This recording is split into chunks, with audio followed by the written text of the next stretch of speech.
하나님의 사람 네덜란드의 수상이자 정통 칼빈주의 신학자였던 아브라함 카이퍼는 하나님의 가장 본질적인 성격, 에센셜 캐릭터라고 하는데 그 본질적인 성품을 긍휼로 보았습니다. 그러므로 긍휼이라고 하는 것은 인간 편에서 만들어낼 수 있는 어떤 감정이나 행위가 결코 아닙니다.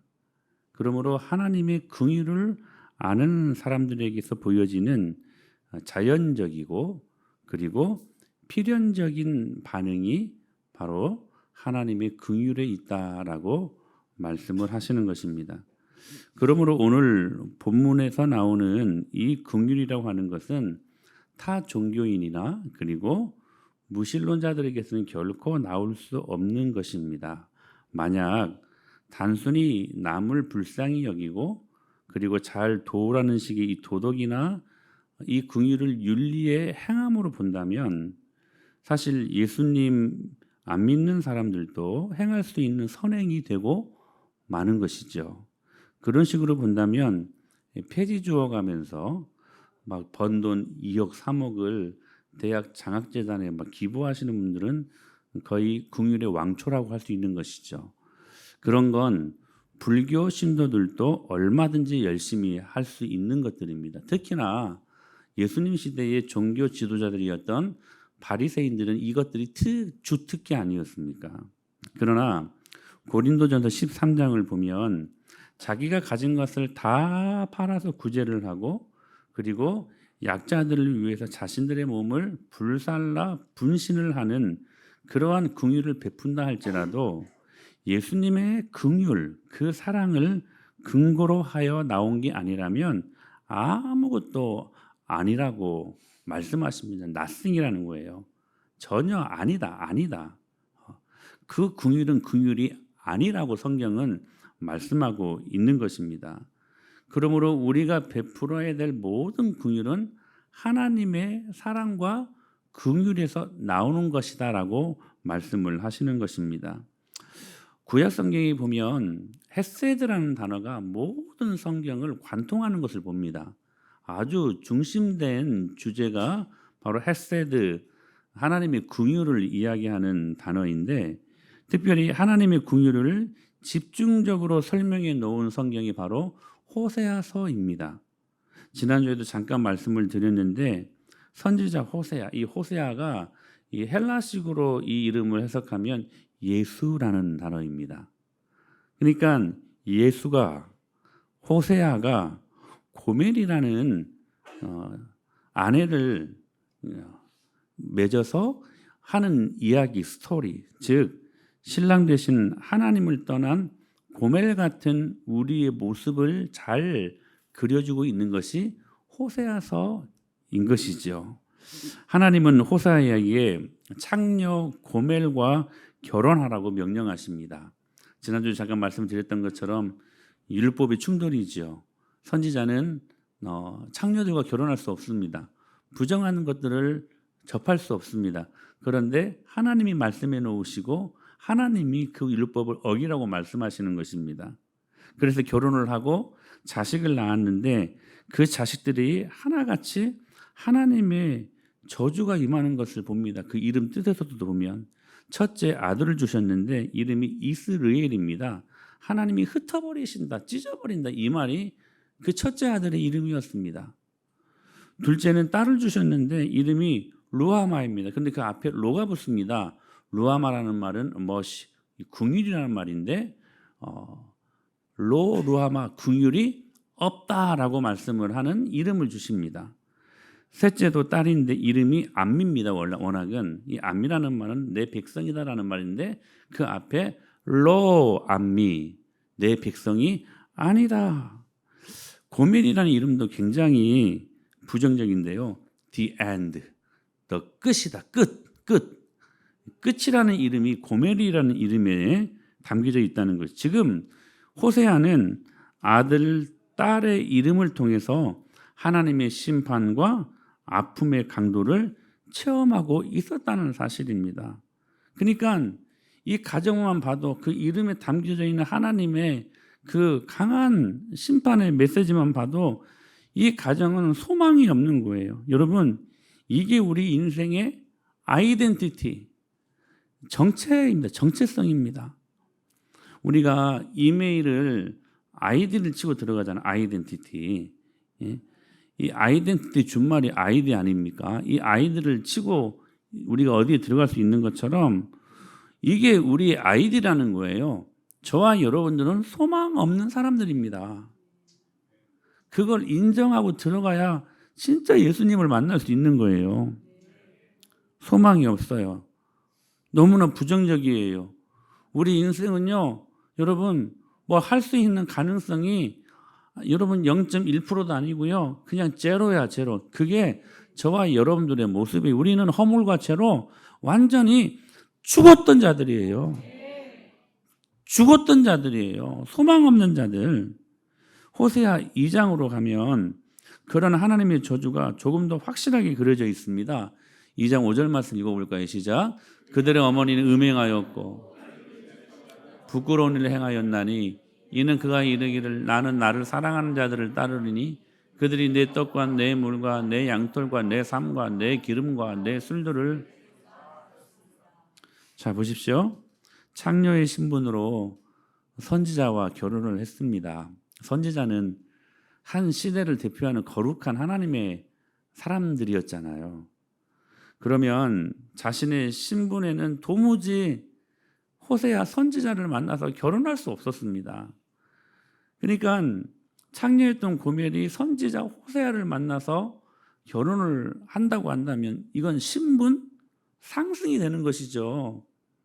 그러면 그 은혜 아래서 감사하고 주신 은혜를 기뻐하며 안정된 믿음의 삶을 그 가정 안에서 행복하게 살아야 하는 게 여러분 맞지 않습니까? 거룩하신 예수님이 우리의 신랑 되어 주셨습니다. 우리는 신부되어 그분과 하나 되는 은총을 누리고 있는 것이죠. 그렇다면 우리 역시 우리가 그 거룩하신 신랑 되신 예수님과 어떻게 하나가 될 수 있습니까? 그러면 우리도 감지덕지하고 감사하면서 그 안에서 행복한 삶을 살아가야 되는 게 여러분 이게 맞지 않습니까? 그런데 개버릇 남 못 준다고 집을 나가버립니다. 그리고 다른 남자와 바람을 피워버립니다. 여러분 가정을 그냥 파괴하는 것 자체도 문제지만 더 큰 문제는 뭐냐면 방금 우리가 읽었던 이 5절 말씀들을 통하여서 이 고멜, 하나님을 떠난 그런 사람들의 이 고백이 이렇게 나오는 거예요. 하나님이 허락하신 모든 은혜를 그 더러운 바람핀 남자가 준 것이라고 착각하고 있는 거예요. 하나님이 주신 걸 애인이 준 거라고 그렇게 받아들이고 있었다는 사실입니다. 애인은 무슨 애인입니까? 새끼지. 예? 바람핀 새끼지. 그놈이 준 것을 하나님이 준 것을 그놈이 준 것으로 알고 착각하고 있었다는 거예요. 우상이 준 거로 알고 있다는 거예요. 그런 패역한 창녀와 그의 자손, 그게 바로 이스라엘 자손이었고, 그리고 이 말씀을 접하고 있는 저와 여러분들의 모습이라고 성경은 아주 적나라하게 꼬집어서 말씀해 주고 있는 것입니다. 그러므로 그들은 절대로 하나님의 긍휼을 받을 수 없는 존재였습니다. 그러지 않습니까, 여러분? 창녀가 선지자를 만나게 결혼하게 해줬다면 신분 상승이잖아요. 그럼 얼마나 감사한 일입니까? 그러면 그 안에서 만족하고 행복한 삶을 살아가야 되는 게 맞는데요. 그렇지 않았어요. 오히려 바람을 핍니다. 하나님의 긍휼을 받을 수 있는 대상이 못 되는 거예요. 누가 이 더러운 이 여인을 위해 목숨을 바쳐줄 수 있는 사람이 있겠습니까? 그러니까 이 모습을 보면 그들의 정체는 소망 없음이에요. 소망 없음. 그게 바로 죽은 더스트, 흙의 상태인 우리의 처음 자리의 현실이었다는 사실입니다. 저와 여러분들이 전에는 예수님을 만나고 예수님을 믿기 전에는 다 이러한 존재들 아니었습니까? 그러나 이제는 예수 그리스도로 말미암아 그분을 만난 저와 여러분들, 이제는 그 긍휼하심에 합당한 삶을 살고 그 은혜 안에 감사하며 살아가야 되는 것이 우리들의 본분 아닐까요? 본분. 도저히 선을 행할 수 없는 상태. 당장 이혼하고 그냥 죽여버려도 정상 참작이 될 수 있는 상태 아닙니까 지금? 그 음탕한 신부, 그게 바로 이스라엘이었고 그게 바로 저와 여러분의 처음짜리였다는 사실입니다. 그럼에도 불구하고 하나님의 긍휼이 그 창녀에게 임해가지고 용서받을 수 없는 그 창녀가 하나님의 신부가 되는 걸 우리는 구원이라고 하는 것입니다. 옛날 부흥강사 목사님 그러셨어요. 구원이 뭐냐? 10원에서 하나 빼는 게 구원이다. 웃으라고 한 말이 웃으라고 한 말. 여러분 구원이 뭡니까? 다시 말씀드려요. 하나님의 긍휼이 그 창녀에게 임해서 용서받을 수 없는 그 창녀가 하나님의 신부가 되는 걸 뭐라고 한다고요? 구원, 구속이라고 하는 것입니다. 거기에 부어진 게 뭐냐? 긍휼이야, 긍휼. 그래서 하나님은 그 저주의 말씀을 퍼부으신 후에 하나님의 불붙은 사랑 이야기를 계속해서 말씀하십니다. 애인을 따라가려고 하는 그 고매를 향하여서 저와 여러분들을 향하여서 이렇게 말씀하십니다. 시작.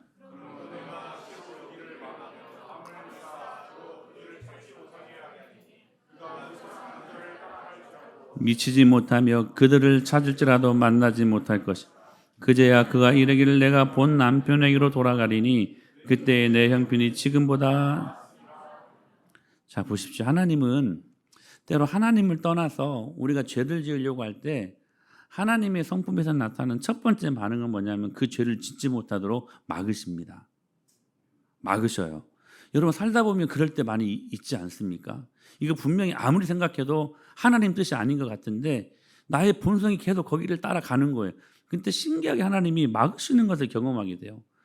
지지난 시간에 제가 다윗 이야기 했었잖아요. 밧세바를 취하려고 했을 때 하나님이 3단계로 막으십니다. 알아보니까 유부녀였어요. 막으시는 거잖아요. 유부녀랑 하면 안 되잖아요. 바람 피면 안 되잖아요. 근데 두 번째 단계 뭐였어요? 우리아의 아내였어요. 신하, 충복 신하의 아내였어요. 그럼 더더군다나 하나님 막으신 줄 알고 안 해야 되잖아요. 취하면 안 되잖아요. 거기에다가 생리기간이었어. 그럼 이건 하나님 진짜 막으시는구나 하고 안 해야 되잖아요. 근데 기어코 취하여 그 더러운 짓을 하게 되었다는 사실입니다. 사랑하는 여러분, 하나님이 막으실 때 아멘하고 순종하십시오. 그래서 때로 일이 내 뜻대로 안 되고 힘들게 꼬이는 현상이 일어날 때 바로 이런 이유 때문이라는 거예요. 자녀의 문제가 갑자기 생겨요. 갑자기 물질 문제가 툭 터져요. 갑자기 건강으로 치시는 데는 여러분 다 이유가 있다는 거예요. 하나님 막으시는 거예요.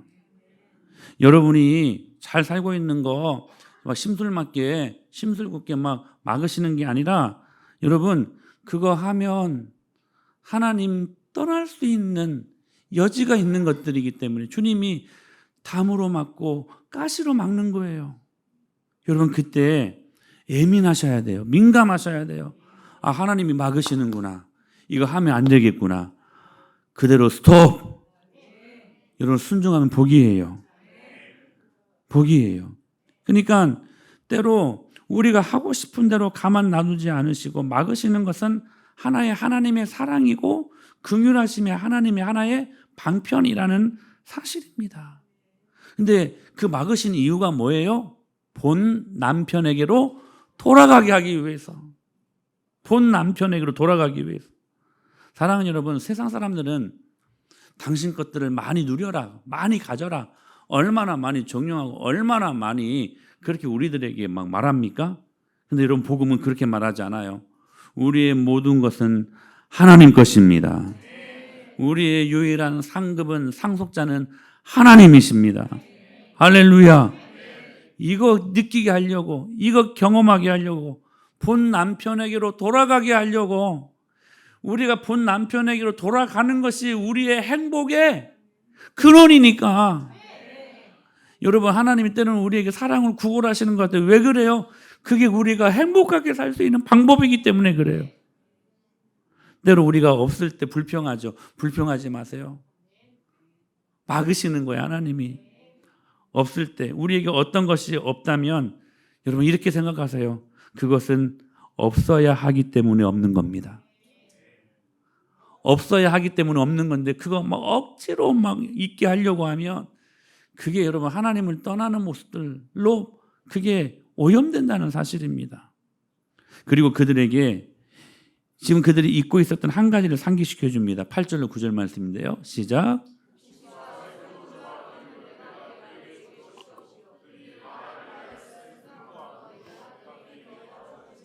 그가 알지 못하도다. 그러므로 내가 내 곡식을 그것이 익을 계절에 도로 찾으며 또 그들의 벌거벗은 몸을 가릴 내 양털과 내 사랑하는 여러분, 주인 되심을 명확히 하십시오. 먹을 것 하나님이 주십니다. 여러분 진짜 믿습니까? 입을 것 하나님이 주십니다. 자녀들 하나님이 책임져 주십니다. 잊지 말라는 거예요. 우리는 너무나 많이 잊고 살아요. 저를 비롯해서 하나님께 받은 사랑이 한두 개입니까? 다 하나님이 주신 거잖아요. 너무나 많이 잊고 살아요. 너무나 많이. 곡식과 새 포도주와 기름도 하나님이 주신 것이래요. 여러분이 직장생활 열심히 해가지고 여러분의 오너가 월급 주는 거 아니에요. 하나님이 주시는 거야. 은과 금도요, 하나님이 주시는 거래요. 이거 인정하는 사람들은 정직하게 11조 할 수 있는 사람들이에요. 여러분이 소득하고 여러분이 갖고 있는 모든 소유 하나님이 주신 것입니다. 그것의 주인됨에 신앙 고백을 하라고 10분의 1을 주님 앞에 드리라고 하는 거예요. 그거 돈 내라는 말이 아니에요.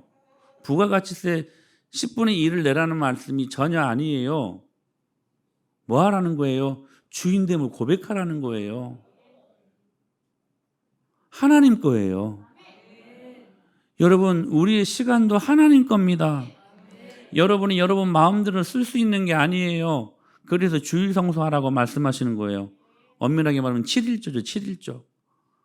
여러분, 주일 성수로 말미암아 시간은 내 것이 아니라 하나님 것임을 신앙 고백하는 거예요. 11조처럼. 이게 안 되니까 보세요. 얼마나 여러분 이 말씀 살아있지 않습니까?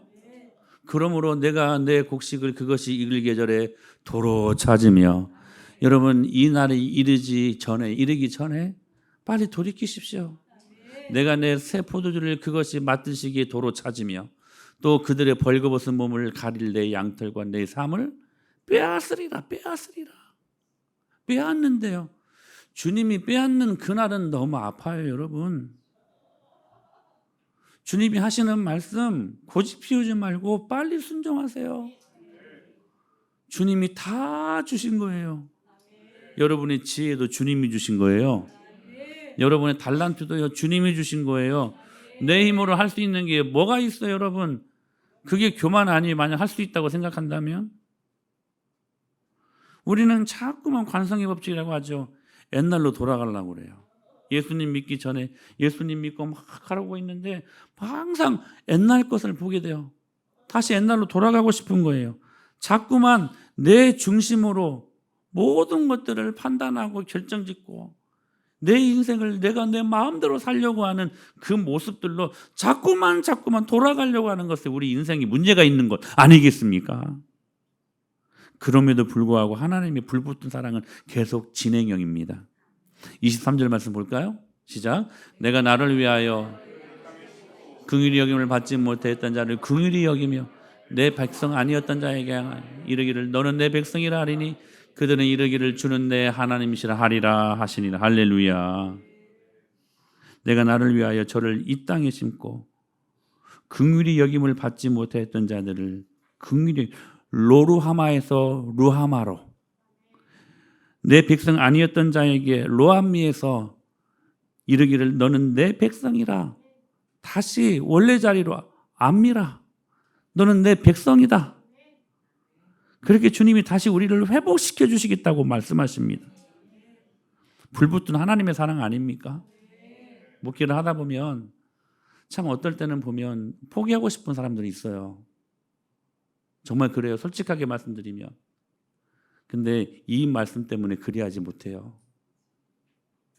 내가 그 하나님의 포기하지 않고 사랑한 그 하나님의 사랑이 대상이 되었는데 내가 누구를 포기할 수 있겠단 말입니까?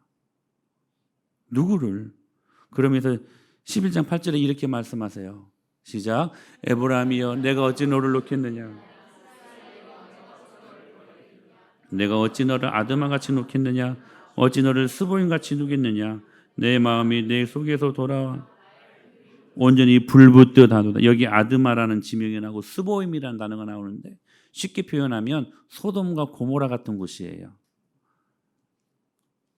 소돔과 고모라 같을지라도 어찌 내가 가만 두겠느냐? 어찌 내가 너희를 포기하겠느냐? 이 말이에요. 왜요? 하나님의 긍휼의 속성이 지금도 작동되고 있기 때문이라는 거예요. 하나님의 긍휼은 여전히 진행형입니다. 그 하나님의 긍휼이 온전히 불붙듯 하도다. 불붙듯. 여러분 이게 하나님의 긍휼입니다. 평생 창녀짓만 하던 고멜에게 값없이 부어지는 게 이게 긍휼이라고 하는 거예요. 이걸 성경이 사랑이라고도 하고 라함, 헤세드, 인자, 자비, 인애, 자애 이런 말로 번역할 수 있는 바로 이 단어라는 사실입니다. 고멜이 뭘 잘해서 호세아, 예수의 신부가 되는 것이 아니라는 거예요. 고멜은 끝까지 창녀짓합니다. 하나님의 불붙은 사랑이 담으로 막고 가시로 막아도 그래도 끝까지 창녀짓해요. 그래가지고 결국에는 담을 다 빨리고 이제는 노예 시장까지 팔려갑니다. 이제는 죽는 거예요. 끝! The end! 그냥 고깃덩어리처럼 노예 시장에 지금 그렇게 나오게 되었다는 사실이. 그런데 그 하나님의 불붙은 사랑이 계속 진행형이에요. 호세아 그리고 예수가. 그 다음 말씀 보실까요? 시작. 이스라엘 자손이 다른 신을 섬기고 건포도 과자를 즐길지라도 여호와가 그들을 사랑하나니 너는 또 가서 타인의 사랑을 받아 음녀가 된 그 여자를 사랑하라 하시기로 내가 은 15개와 보리 한 호멜 반으로 나를 위하여. 호세아가 미치고 팔짝 뛸 노릇이에요. 그래도 선지자인데 자 창녀 고멜과 결혼한 것까지도 이해를 해요. 그런데 바람났네. 집 나가버렸네. 다른 남자랑 사귄다는 말을 들었네요. 근데 그 집 앞에서 녹화하는 거예요.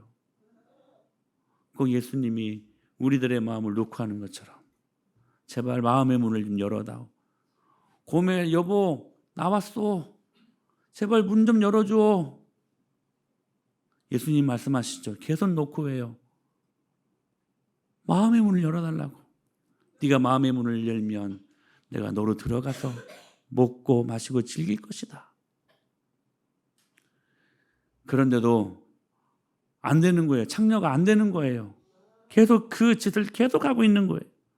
그래서 이번에는 한올 수 없이 지금 그 노예시장에 팔려간 그 고멜을 향하여서 호세아가 은 15개와 보리 한 호멜 반을 가지고 그 고멜을 또 얻기 위해서 또 나아갑니다. 여러분 이건 역사적인 팩트 스토리예요. 역사적인 비유가 아니에요. 스토리예요. 스토리. 실제 있었던 일이에요. 그리고요 예수님도 은 30을 주고 팔았던 그걸 팔고 기어코 우리를 사냅니다. 여러분 이게 뭐냐면 긍휼이에요. 긍휼. 그러니까 하나님의 긍휼은 인간의 죄를 발로 밟고 은혜로 부으시는 거야. 이게 하나님의 긍휼이에요. 여기에서 하나님의 모습이 여러분 어떻게 비춰집니까? 저는 이 말씀을 준비하면서요 모르겠어요. 어떤 주석도 어떤 성경 강해집도 이렇게 해석하는 부분은 없는데 저는 오늘 이 말씀을 보면서 하나님 참 두서없다 이게 느껴졌어요.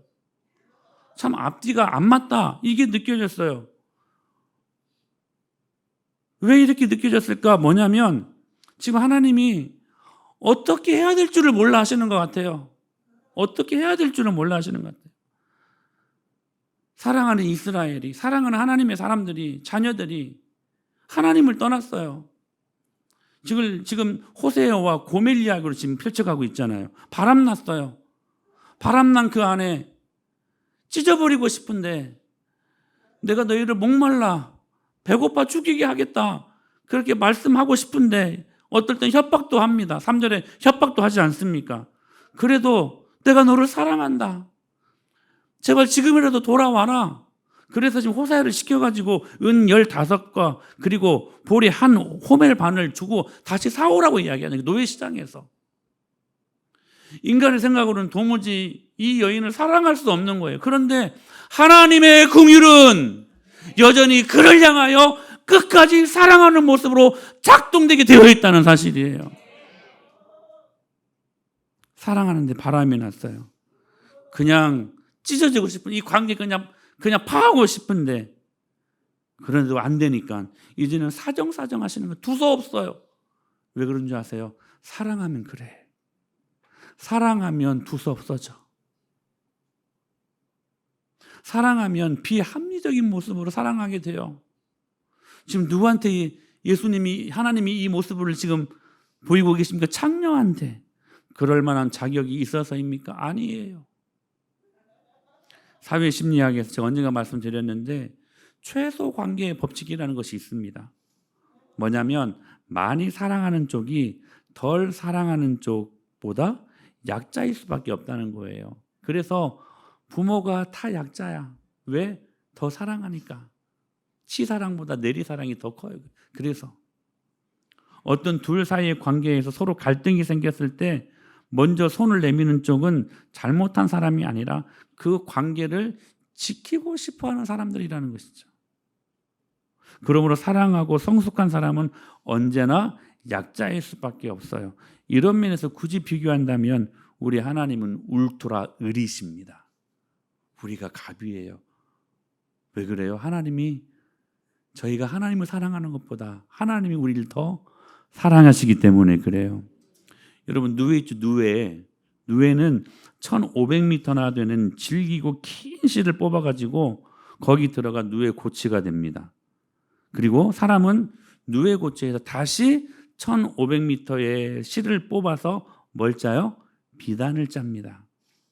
하나님은 창세기부터 계시록까지 이어지는 그 긴 질기고 긴 사랑으로 때로는 아브라함도 택하시고 중간에 다윗도 택하시고 그리고 결국 메시아 되시는 예수 그리스도 안에서 우리를 그 사랑으로 선택하시고 오늘도 부르시고 계신다는 사실이에요.